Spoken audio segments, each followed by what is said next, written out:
Mudah-mudahan kita selalu istiqomah dalam iman dan Islam, sehat zahir dan batin. Amin ya rabbal alamin.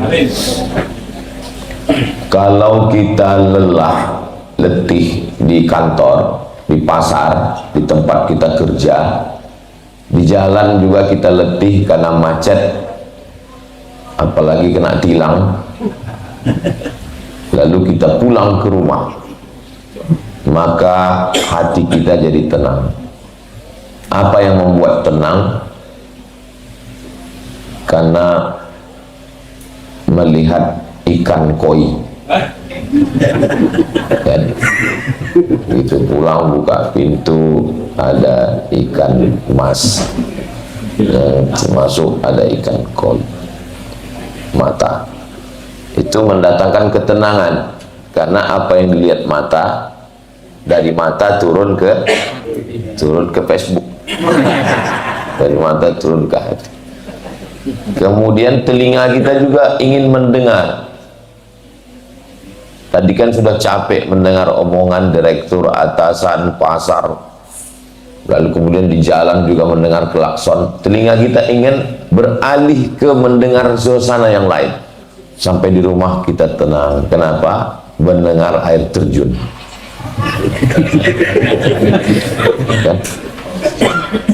Itu kalau bapak ibu pejam mata duduk di samping kolam itu dengar itu seakan-akan sedang berada di Niagara, air terjun tinggi di dunia.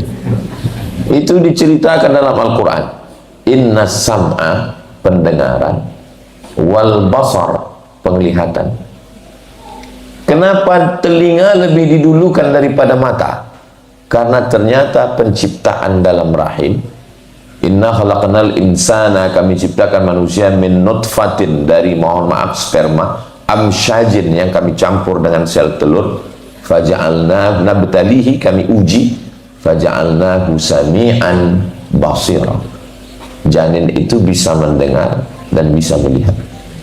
Kalau nggak percaya, tanya sama SPOG, spesialis objin. Spesialis objin itu spesialis kandungan, bukan spesialis jin.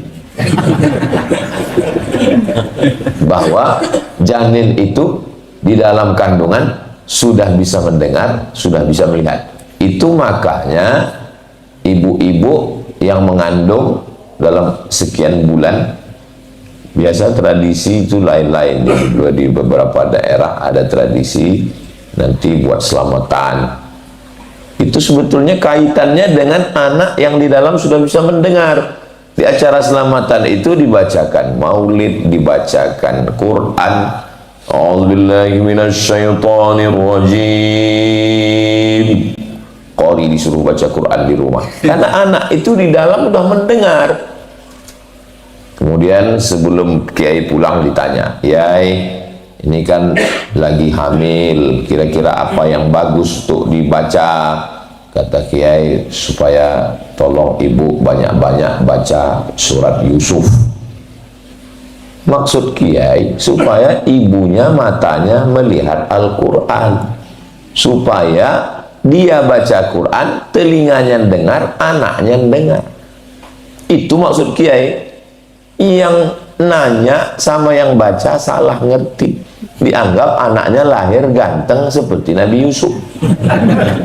Pas lahir ireng. Kaget, komplain sama kiai. Kemarin waktu acara hamil di rumah minta baca Quran, ini kok anaknya gini ya. Kiai, bojone ndi? Suaminya mana? Suaminya podo. Kan sama. Masa anaknya putih, suaminya hitam? Jadi kita sekarang banyak salah paham, dan kita memang nggak mau nyari paham sebelumnya. Kita nggak nanya kenapa mesti baca Quran. Ada yang bawa, kalau ke Makkah bawa ke Madinah itu kan travel ya, travel, perjalanan. Ada satu travel ngajak jalan-jalan ke museum di Moskow, Rusia.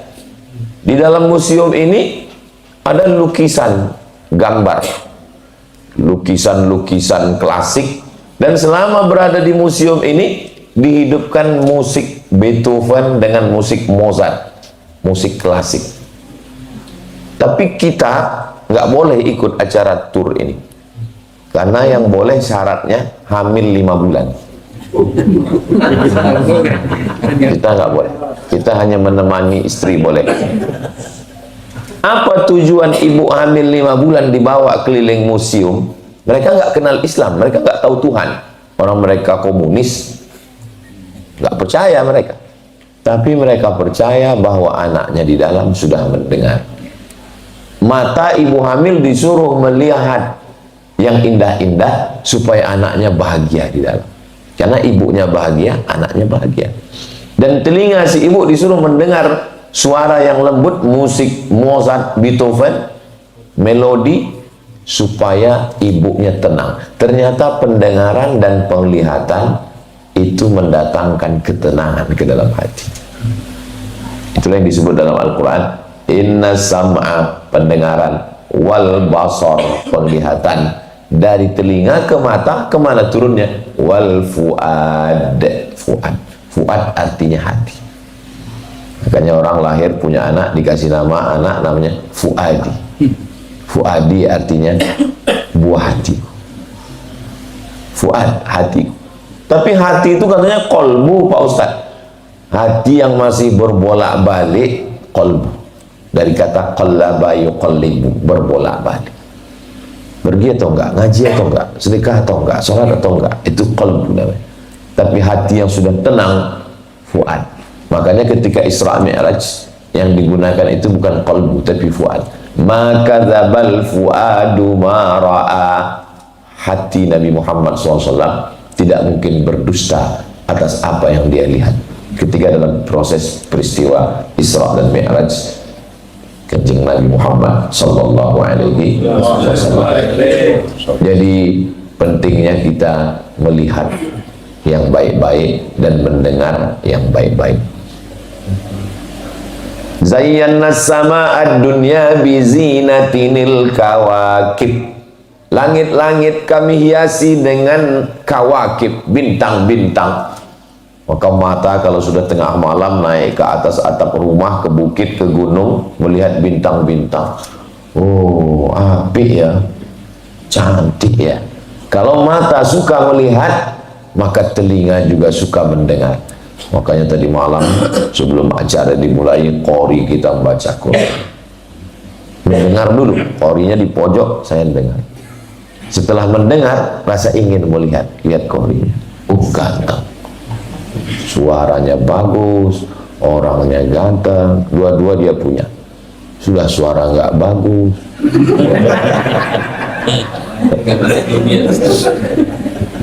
Masya Allah, mendengar suara itu, makanya orang menikmati bacaan Quran.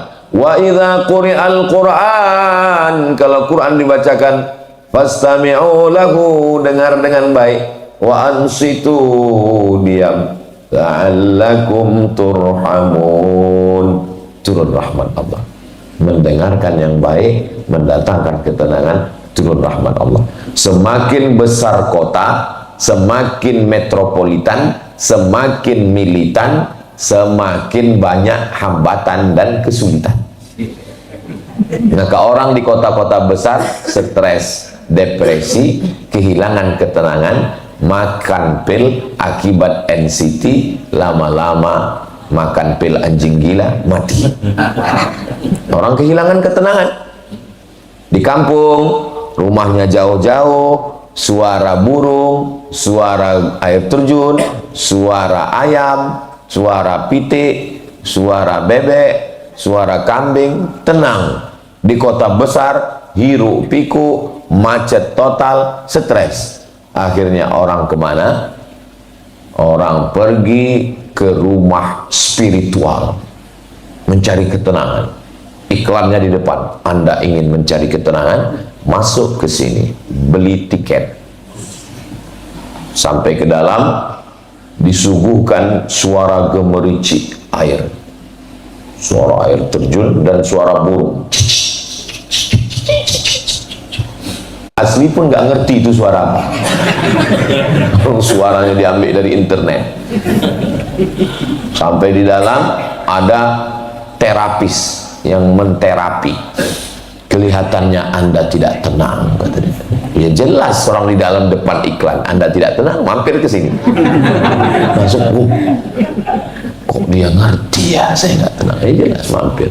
Anda kelihatannya stres, Anda perlu ketenangan. Pejamkan mata, tarik nafas panjang, tarik lebih dalam, tahan. Dia keluar dari bawah, suruh tahan. Dihidupkanlah aroma terapi dari bunga-bunga yang dijemur kering dengan daun-daun, daun serai, segala daun dibakar, lalu dihirup. Tarik, rasakan Anda sedang menghirup sesuatu yang baru. Dengarkan gemericik burung, diputar lagi suara burung, diputar suara air terjun. Anda sedang berpindah ke alam lain. Coba dengarkan suara gemericik air. Apa yang Anda pikirkan? Maksud dia membawa orang ini ke suasana air terjun. Apa yang Anda pikirkan? Bayaran air mahal, Pak.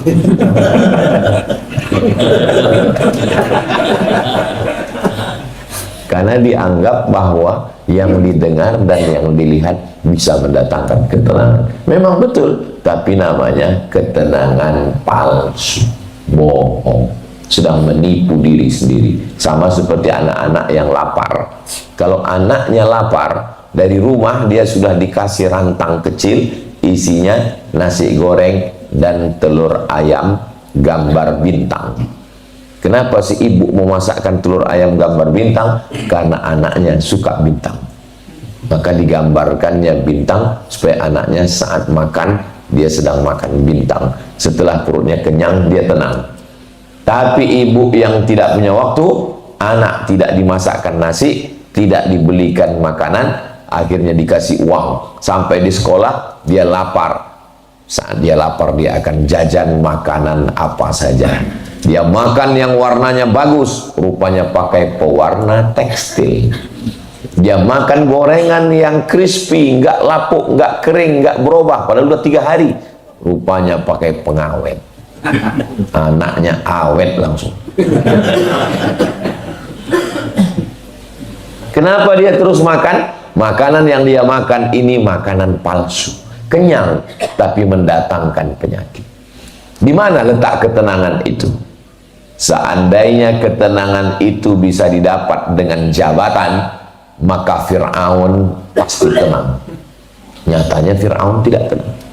Seandainya ketenangan itu didapat dengan harta, Qarun pasti tenang. Nyatanya Qarun tidak tenang. Siapa yang tenang? Yang tidak punya jabatan dan tidak punya harta. Siapa? Musa alaihissalam. Ketenangan letaknya, huwallazi anzala sakinata fi qulubil mu'minin. Dia yang menurunkan ketenangan ke hati orang yang beriman. Letak ketenangan dalam hati. Kalau kita lihat ada orang yang sangat tenang, ngomongnya tenang, gayanya tenang, itu di mana letak ketenangannya? Dia nanya kalau nggak tahu. Tanya, saya lihat Bapak begitu tenang. Di mana letak ketenangan Bapak? Langsung dia bisik, rekening.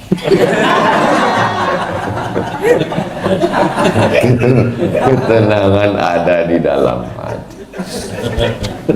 Di dalam. Yang bilang itu bukan saya. Yang ngomong ketenangan dalam hati itu Allah. Ala bidzikrillahi tatma'innul qulub. Dengan berzikir hati menjadi tenang. Mohon maaf, saya ngomong gini bukan berarti menyalahkan ikan koi dan air terjun. Itu ketenangan. Jangan gara-gara ini saya pulang nanti ibu ngomong, bapak ngomong, Mas kelihatannya air terjun ini ketenangan palsu. Nah, saya di rumah buat air terjun juga. Ada ikan. Kalau nggak bertanya, saya tanya sama Ustaz Endri. Saya bukan mau menyindir, saya ustadz yang tidak pandai sindir menyindir. Tapi di samping air terjun dan ikan, ada tempat ketenangan. Mana dia? Musola. Ini musola. Perlu dibuat di rumah kita ada musola, tempat sholat. Dalil buat musola ini adalah sahabat ngundang Nabi Muhammad SAW. Saat Nabi diundang di rumah, selesai makan, Nabi nanya, aina turidu an usalli, sampean mau saya sholat di mana di rumahmu ini? Lalu dikasih tempat di pojok. Nabi sholat di pojok. Tempat Nabi sujud itu, bekas sujud itu ada barokah, maka tempat Nabi sujud itulah dijadikan sebagai musola, tempat sholat dalam rumah. Jadi asal kata musola itu adalah tempat sholat dalam rumah. Adapun yang di luar rumah itu namanya masjid. Kalau ada sholat Jumatnya namanya masjid jami. Jami artinya ono Jumate. Kalau masjid itu nggak ada Jumatnya namanya masjid tok. Orang opo-opo meneng, nggak ada Jumatnya, masjid aja. Tapi tempat kita sekarang kalau ada sholat Jumatnya namanya masjid, kalau nggak ada sholat Jumatnya namanya musola. Sebenarnya itu masjid juga, karena di samping Masjid Nabawi ada Masjid Umar, ada Masjid Ali, ada Masjid Abu Bakar, ada Masjid Ghamamah, tapi nggak ada sholat Jumatnya. Sholat Jumatnya di Masjid Nabawi semua. Maka kalau kita masuk ke dalam Masjid Ghamamah, masuk ke dalam Masjid Abu Bakar, masuk ke dalam Masjid Sayyidina Ali, kita tetap sholat tahiyatul masjid. Bukan berarti kalau nggak ada sholat Jumat lalu musola, usolli sunnatan tahiyatul langgar. Aslinya dalam fikih itu cuma dua, masjid dan masjid jami. Kalau nggak percaya tanya kiai. Tapi karena kita terlalu kreatif di Indonesia sampai 5 masjid, surau, langgar, musola, Islamic Center, masjid besar, masjid agung. Yang sebenarnya secara fikih semuanya adalah masjid. Tapi di dalam rumah mesti kita buat. Saya Pak Ustadz bukan orang kaya, rumah saya tidak besar, biasa-biasa saja, lantainya juga nggak ada yang tinggi seperti ini. Cukup biasakan di pojok rumah itu gelar gelar sajadah, sehingga kita sholat, sehingga anak kita tahu ketika kita sudah mati, meninggalkan rumah, meninggal dunia, dia ingat itu dulu tempat bapak saya, ibu saya sholat. Dia pun akan sholat di situ, melelehkan air mata, terobati rindunya. Yang bisa merasakan itu hanya orang yang pernah melakukannya. Ibunya sudah meninggal, di tempat ibunya meninggal itu dia ambil sajadah, dia sholat, terobati rasa rindu seperti hati yang kering disiram air basah kembali. Saya menemukan sendiri, nggak pernah baca buku, nggak pernah dengar ceramah, tiba-tiba sangat rindu kepada almarhumah. Saya datang ke rumahnya, saya ambil sajadahnya, saya gelar di tempat dia sholat, saya sholat di situ. Kok rasanya enak ya? Gimana rasanya? Susah mengungkapkan rasa dengan kata-kata. Karena memang rasa tak bisa diungkapkan dengan kata. Kata terlalu miskin untuk mewakili rasa. Andai kuungkapkan apa yang kurasakan saat ini, maka suami yang mencoba merangkai kata untuk mewakili rasa, pasti istrinya akan bilang bohong. Cobalah bapak coba untuk merangkai kata, lalu ngomong ke istrinya, oh my darling, saya akan mencintaimu 1000 tahun lamanya. Kata istrinya, bohong. 50 tahun aja udah kena diabetes, 53 asam urat, 54 jantung koroner. Padahal ungkapan suaminya 1000 tahun itu kan untuk mewakili rasa yang paling dalam. Ternyata rasa tidak bisa diwakili dengan kata-kata. Maka coba ibunya yang sudah meninggal datang ke rumahnya, rumahnya udah dijual Pak Ustaz. Yang masih ada rumah belum dijual, kalau masih bisa iuran, beli bersama untuk ngumpul bersama saat Idul Fitri, Idul Adha, bersilaturahim. Makanya orang-orang zaman dulu biasanya rumah itu diwariskan ke anak paling kecil. Supaya apa? supaya nanti kakak-kakaknya pulang Idul Fitri mengobati rasa rindu tempat sholatnya, tempat zikirnya, tempat baca Qur'annya. Jangan sampai di rumah kita ada satu tempat khusus waktu malam tahun baru mabuknya di situ. Anak kita juga untuk mengenang almarhum bapak, mari kita mabuk bersama di tempat itu. Kita sudah mewariskan dosa jariah yang tidak akan putus sampai hari kiamat. Suatu ketika saya sampai di kantor sebelum keluar dari PNS. Datangnya terlalu cepat, jam 7 sudah sampai. Karena jalan lalu lintas lancar. Sampai di situ ada satu pegawai yang udah sampai duluan. Ustaz Somad, alhamdulillah. Selama ini saya banyak mau ditanyakan tapi segan karena ada orang banyak. Ini mumpung masih berdua, ada yang mau saya tanya Pak Ustaz. Kenapa nggak pas waktu di masjid? Segan Pak Ustaz, maju. Saya mau nanya ini 4 mata Pak Ustaz. Saya bilang jangan kan 4-3 pun bisa. Apa masalahnya? Apa masalahnya saya bilang? Gini Pak Ustaz, saya ini Pak Ustaz, hati saya tenang sekali. Hatinya tenang. Ya pas kapan? Pas lagi dengar lagu dangdut Pak Ustaz. Pas lagi dengar dangdut tuh hati saya tenang sekali. Saya bilang itu ketenangan palsu yang datang dari setan. Karena setan mengirimkan signal-signal ketenangan. Alladzi waswisu fi sudur. Sudur itu di sini, bukan di sini. Setan berbisiknya tidak di sini. Yang berbisik ke sini teman sama istri. Kalau yang berbisik di sini setan. Alladzi waswisu fi sudur. Sudur sebelah yang mana? Kanan, kiri, atas, bawah. Sebelah kiri. Letaknya qalbu. Karena setan berbisik di qalbu. Alladzi waswisu fi sudurin nas minal jinnati wan nas. Makanya qalbu itulah yang diajak berzikir. Makanya orang berzikir itu biasanya pukulan lafaz Allahnya ke qalbu. La ilaha illallah. La ilaha illallah. Bagi yang belajar zikir thariqat, bagi yang tidak berthariqat biasa aja. Ini kadang kita ikut zikir, ngelihat orang goyang kepala kita ikut. Allah. Pas ditanya, kamu tadi goyang kepalanya? Iya. Goyang kemana? Embuh. Yang penting lihat orang goyang, saya goyang juga. Kenapa ke jantung? Jantung apa hati Pak Ustaz? Yang satu mengatakan kolbu itu jantung, yang satu mengatakan kolbu itu hati. Supaya mereka nggak kelahi, saya pakai dua-duanya, jantung hati. Dia berdegup dan berdetak. Inilah cuman pertanyaan yang bisa dijawab dokter dengan kalimat terakhir. Kenapa kita hidup? Karena darah mengalir. Kenapa darah mengalir? Karena jantung berdetak. Kenapa jantung berdetak? Habis, nggak bisa dijawab lagi.